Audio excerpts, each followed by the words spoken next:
तो फ्रेंड पिछले लेक्चर के अंदर हम लोगों ने सिंगल फेज ट्रांसफार्मर को देखा था।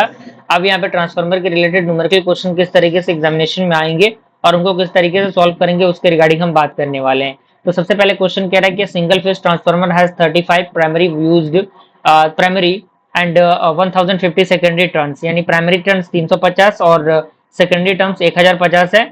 और जो net cross sectional area of the core वो आपका कितना 55 सेंटीमीटर स्क्वायर है। अब यहाँ पे कह रहा है कि if the primary windings to connected to a 400 volt, यदि आपका प्राइमरी वाइंडिंग जो है वो कनेक्ट होता है 400 वोल्ट से, तो जो 50 हर्ट्ज है वो सिंगल फेज का वो सप्लाई होगा। तो हमें कैलकुलेट करना है मैक्सिमम वैल्यू को फ्लक्स डेंसिटी के कोर के अंदर, और साथ ही साथ हमें फाइंड आउट करने हैं वोल्टेज को जो इंड्यूस्ड हो रहे हैं सेकेंडरी वाइंडिंग के अंदर। तो सबसे पहले एनपी आपका दिया हुआ है 305 और एनएस आपका कितना दिया हुआ 1050। तो हमारा एरिया भी दिया हुआ है, तो सेंटीमीटर स्क्वायर में दिया हुआ, तो इससे मीटर स्क्वायर में कन्वर्ट करना होगा।